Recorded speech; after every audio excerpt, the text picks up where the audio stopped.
effort to label the Gulf oil spill Obama's Katrina appears to have sputtered, even though, as we will explain, Mr. Obama's administration certainly did allow BP to bypass environmental requirements. But on our third story tonight, there's a growing pool of evidence, to say nothing of the oil, suggesting a far more apt name for this spill, Cheney's Katrina.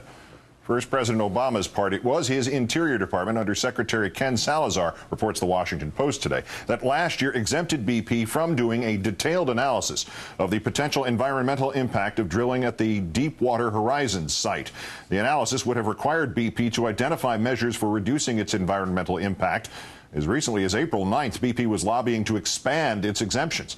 The exemption was granted based on 3 reviews of the area done by Interior's Minerals Management Service, MMS, that downplayed the prospect of a spill. So why Cheney's Katrina?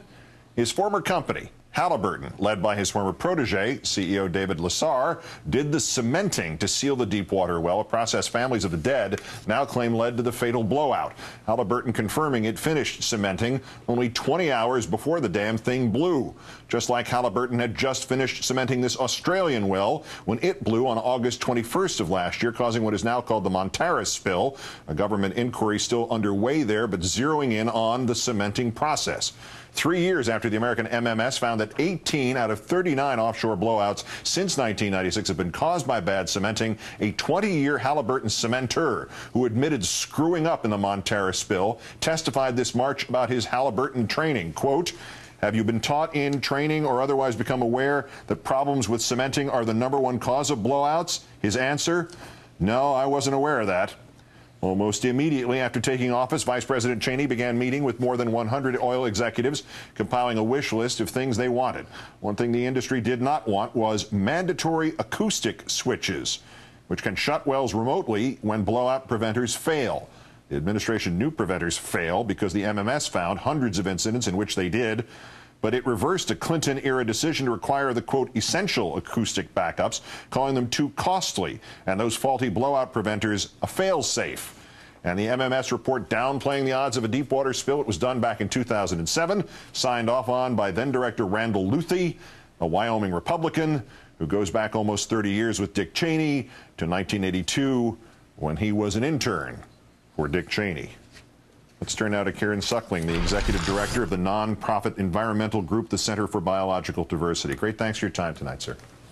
Thanks for having me on. Let's start with the role of, as we mentioned, the Secretary of the Interior in the current administration, Ken Salazar. How would an environmental impact statement have made any difference to this Gulf spill?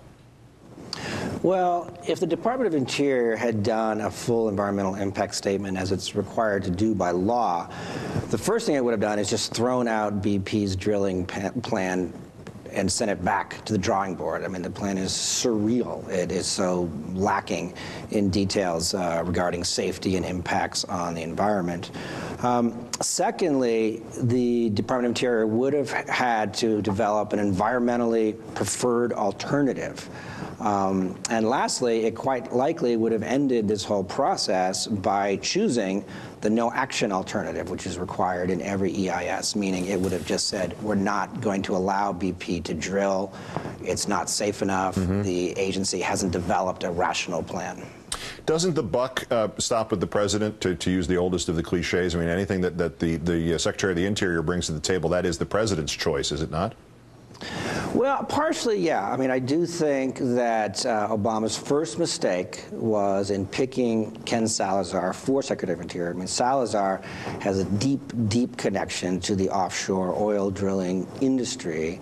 And since coming in as Secretary of Interior, he has done everything possible to push for more expansive offshore drilling. So yeah, he has culpability there. But I'll tell you what, the president is certainly not responsible for reviewing drilling plans in the Gulf. He's not responsible for determining whether the laws are followed down there. That is Ken Salazar's job as Secretary of Interior. In fact, when Ken Salazar came into office, it was right after the drugs and sex with oil execs scandal.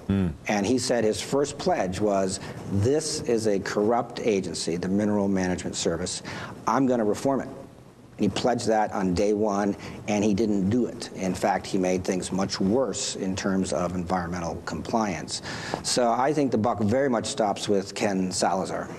In your eyes, who owns this more? We sing that song, oh, this is Obama's Katrina, or this is Cheney's Katrina. Is one or the other closer to being the truth, and ultimately does it matter? Well, I do think it matters, because the answer to that question leads you to what is the solution. I mean, obviously, they both do. I mean, I think Cheney's rancid legacy of corrupt officials throughout this agency has made the agency incapable of acting properly, incapable of being independent. So that's there, but you know what? Cheney's not going to change. He's old news. Obama can. And I think if we recognize that Obama erred in putting Ken Salazar in charge of this critical agency, a man with just deep ties to the oil industry, and secondly, he erred in listening to Salazar and opening up the Atlantic coast, the eastern Gulf coast of Mexico, and the Arctic in Alaska to new offshore oil drilling. That was a mistake. The good news is the president can reverse course. We're early in that process. He can do that. He can reform the Minerals Management Service, and frankly, he could ask Ken Salazar to step down in the wake of this crisis. So there's a lot of opportunities for the president to fix what's going on out there. Karen Suckling with the Center for Biological Diversity. Great, thanks for your perspective and your time tonight. Thanks for having me on.